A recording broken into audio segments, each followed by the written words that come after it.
देखिए, लेटर में तो लिखा हुआ स्पष्ट रूप से कि लेटर में जो लिखा है कि मान्यवर बिहार लोक सेवा आयोग पटना के कार्यालय में दिनांक 30/10/2024 को 4 बजे अपराह्न में आयोग द्वारा आयोजित की जाने वाली विभिन्न परीक्षाओं के संबंध में पटना स्थित तमाम जो लोग हैं वे लोग आपको उनसे विचार विमर्श करने हेतु एक बैठक आहूत की गई है।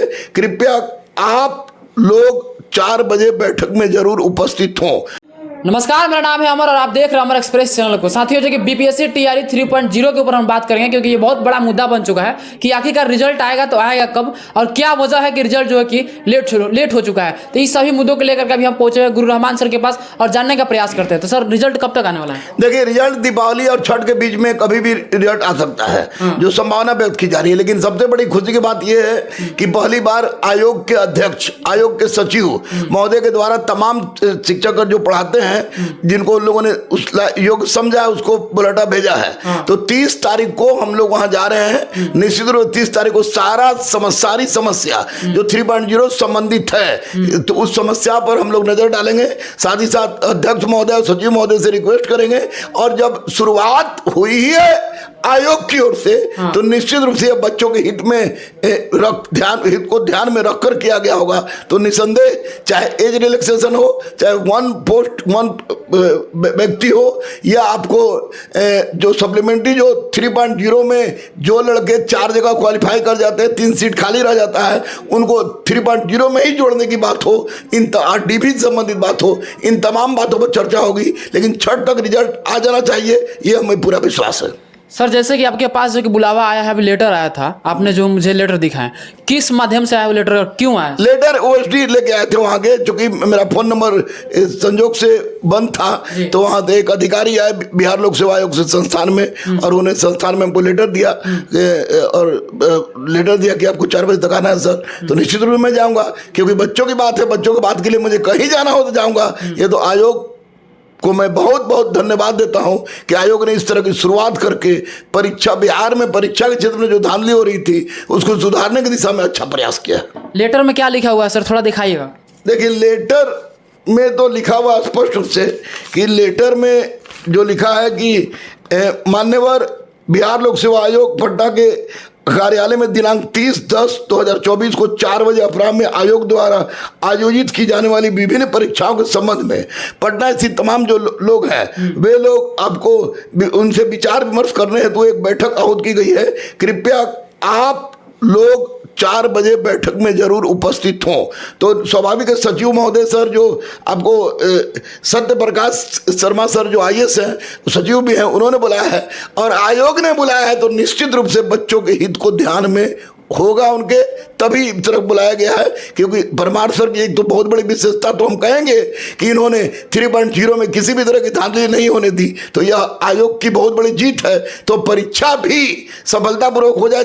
दलाल, चोर, चाहे कोचिंग वाले ही क्यों ना हो, जो कराते हो ये प्रकार, उन सब पर रोक लगाने की रोक लगे और जिन्हें उन बच्चों का रिजल्ट हो, इससे कोई महत्वपूर्ण मांग नहीं है। साथ ही साथ एज बेचारी बच्चियों का जो अपना जेवर रख के या लोन निकाल के या सूद पर पैसा लेके जो उन्होंने बीएड किया और 1, 2, 3 में एज खत्म हो गया, तो उन लोगों के लिए एज रिलैक्सेशन की बात करेंगे। साथ ही साथ बात करेंगे डीबी से संबंधित। डीबी में एक इस तरह से जांच कराई जाए ताकि कोई भी चोर, चाहे कोचिंग संचालक हो, चाहे कोई माफिया हो, अगर इस तरह की गलती करता है तो कठोर से कठोर कार्रवाई किया जाए सर। और बच्चों कोशिश किया जाए कि 3.0 में जितनी सीट है वो सब सीट इसमें भर जाए।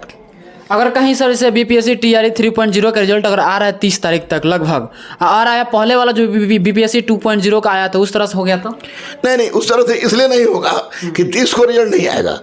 स्पष्ट है कि 30 तो को बैठक है, 30 के बाद कभी भी रिजल्ट आ सकता है।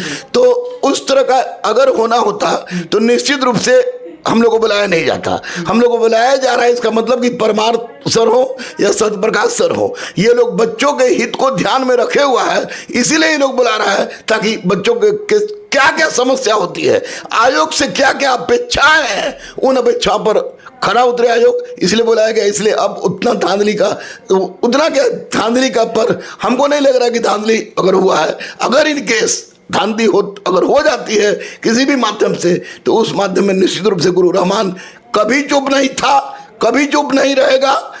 अहिंसा पर मैं विश्वास करता हूं, अहिंसात्मक स्तर में आमरण अंत तक भी जाने की जज्बा रखता हूं।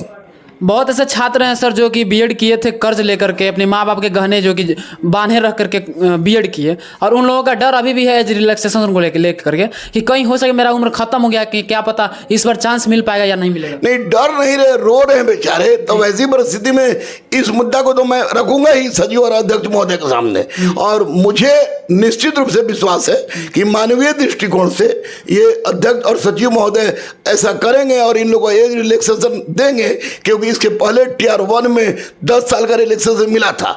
तो आप 10 साल का मत दीजिए, कम से कम 4-5 साल का ही दे दीजिए, ताकि बच्चे अपने जीवन को अपने ठीक ढंग से जी सकें, और जो कर्ज लेके किए हैं, बीएड किए हैं, उनको अफसोस ना हो। बहुत ऐसे शिक्षक है जो ऑलरेडी जॉब में है, उसके बावजूद भी जो कि बीपीएससी टियर 3.0 में भी फॉर्म फिलअप किए हुए थे, कहीं ना कहीं वो भी तो कंपटीशन के आधार पर सर उनको छांट देना चाहिए। उनको अगर जॉब में है, आप किस चीज़ की जॉब में, बीपीएससी की बात कर रहे हैं, जैसे टीचर और शिक्षक बोले, टीचर में है, मान ले कि उनका हो गया है 9-10 में कहीं, या 1 to 5 में हो गया, 6 to 8 में हो गया, 11-12 में कहीं हो गया है, और दूर हुआ, अगर वो चाह रहे हैं कि हमको यही अपने घर पर नजदीक मिल जाए, इसलिए परीक्षा दिया है, तो उन लोग पास भी होते हैं, तो उन लोगों को फेल कर देना चाहिए। क्यों सर, ऐसा क्यों कर रहे हैं? इसलिए कि सबको मौका मिले भाई, नौकरी मिल जा रही है ना। अंडमान निकोबार चला जा रहा है लोग, नहीं, अंडमान निकोबार चला जा रहा है नौकरी के लिए, तो क्या बिहार में ना मिल रहा है? तो नौकरी मिल गया तो उसको दीजिए भैया, जो बिल्कुल बेरोजगार है, विशुद्ध बेरोजगार है, उसको नौकरी दीजिए। इसीलिए मैं कह रहा हूँ कि नहीं, उस पक्ष में मैं नहीं हूँ। अब मैं सर से कहूँगा कि सर जी, जो ऑलरेडी नौकरी में है पहले से, अगर वो नज़दीक के लिए ले रहा था, शिक्षक है, आप कहीं जाना जाइए, पढ़ाइए, कहीं जाकर पढ़ाइए, लेकिन जो बेरोजगार है उसकी बेरोजगारी दूर हो। चलिए मैं बता दूं कि जो कि बीपीएससी ऑफिस से सर के पास डायरेक्ट जो कि नोटिस आया हुआ है, जिसके दौरान इनको 30 तारीख को बुलावा आया हुआ है कि इनको आना है, और इसके दौरान जो है कि बीपीएससी के जितने भी समस्याएं हैं बीपीएससी टीआरई 3.0 के लेकर के, उस सभी मुद्दों को सर रखने वाला वहां पर, और देखते हैं इसके बाद से इसका क्या रिस्पॉन्स आता है। तभी तक बने रहिए हमारे चैनल के साथ। थैंक्स फॉर वॉचिंग, मिलते हैं किसी नए वीडियो के साथ।